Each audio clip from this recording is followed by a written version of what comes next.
Hello everyone, it's Dylan from Yugioh Everything, and welcome back to another Yugioh VRains cast list analysis. So the cast for episode 55 has just been released. If you do not want any spoilers, now is your chance to click off this video. We're just going to get right into it. 3, 2, 1...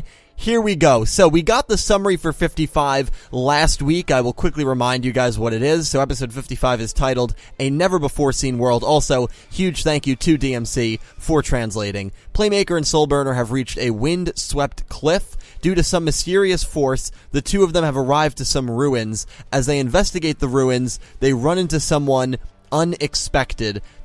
So a bit more summary here. I believe the original summary for 55 was slightly less informative than that one. Yeah, the original summary just read as the two of them investigate some ruins.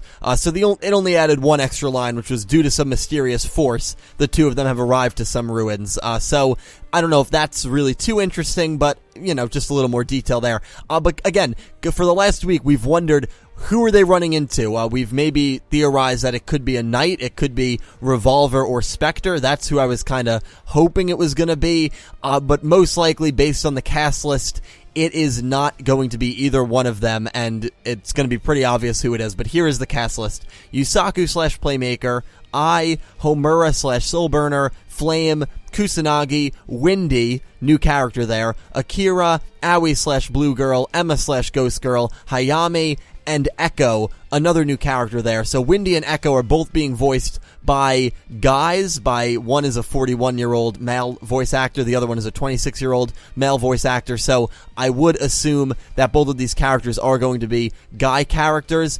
Echo, here is a list of some characters that Echo's voice actor is doing. So a few from Iron-Blooded Orphans, which is Mobile Suit Gundam, and then a couple from Tokyo Ghoul Re, which is the new Tokyo Ghoul series. So if any of you guys are familiar with any of these voice actors, either of these voice actors, the one voicing Windy and the one voicing Echo, please let me know what you think of them down below and what character we might see based off characters they have voiced in the past. It's very hard to identify, especially if Echo is going to be an important character, but it's pretty obvious that Windy will play a decent amount of relevance to this story, because Windy most likely is the Wind Ignis. It's going to be the Wind AI, the Wind Ignis that they were searching for, that they came here to try to find. So I'm not sure why it's unexpected that they run into this Wind Ignis, but I'd imagine that that is what the line in this summary is alluding to, that they are going to run into the Wind Ignis. The script is being done, by the way, by Yoshida, which means this should be a pretty plot-heavy episode. I don't expect any duels to take place, especially with the cast list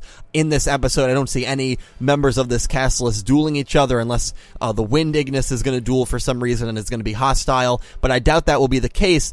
And you know, the ruins might very well be the destroyed Cyberse world.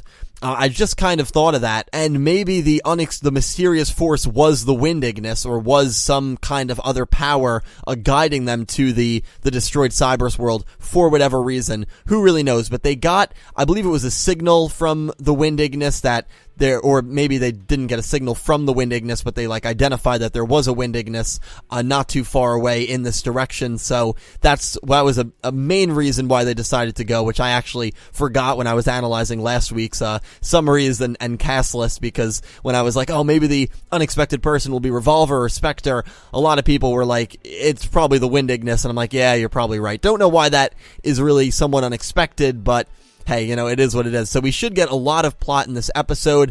Now we have three of the 6 main Ignis that could be interacting in this episode. We still have no idea who the 5th Ignis and the 6th Ignis belong to. Of course, we have Playmaker, Spectre, Soulburner, and Jin, and a lot of people have assumed that this is probably Jin's Ignis. It's a good chance that it's Jin's Ignis, but if it's not, it'll be interesting if the Wind Ignis remembers who his owner is. What if he says his owner is Bowman, or what if he says his owner is a character that we don't know of yet? Then that obviously means the other guy, the other male Ignis, is going to be related to Jin. And of course, that 6th Ignis is a girl, a blue Ignis with dual pigtails. Is it Blue Angel? Is it Aoi? Probably not. who is that? You know, that's going to be another very, very interesting thing going forward. But we're going to have 2 of the Lost Incident kids, 3 of the 6 Ignis, all in the same area, hopefully, and that will hopefully lead to some really good plots. So a lot to be excited about, and I'm glad also Akira, Aoi, and Emma will all be in the area as well, or at least Aoi and Emma will be. Akira and Hayami will be probably back in the office, I assume, talking about the next step forward for the bounty hunters. No Blood Shepherd in this episode. It was pretty obvious that he is going to lose in 54 in tomorrow's episode. And then Echo. Echo's kind of that curveball. You know, Echo could be a character that is completely irrelevant to the story, or Echo could be a character that is one of the Lost Victim incidents, and maybe Wendy is Echo's Ignis. It could be a major character like that. You just have absolutely no idea with how this show has gone so far. So that will be a very interesting thing to keep an eye on. Maybe Echo is the name of the final villain, it seems, behind Bowman and Hal, the really big black silhouette. That could be who Echo is either. Very, very tough to tell. But 55 next week. I think when we got the summaries for 52, 53, 54, and 55, especially the titles, everyone was looking forward to 55. We're now a little over a week away. It'll be a week tomorrow, so a lot to look forward to, not only for tomorrow's episode, which is going to be the conclusion between Playmaker and Blood Shepherd, but for 55, especially with 2 new characters debuting as well. So anyway, guys, leave all your predictions down below. I cannot wait to hear from you and talk to you about all Yu-Gi-Oh! VRains related stuff, especially any theories you have. You know, I always love to hear the theories you have. And I will talk to you down below. Thank you so much for watching. Thank you for the support. I hope you enjoyed the video, and I hope you have an amazing day.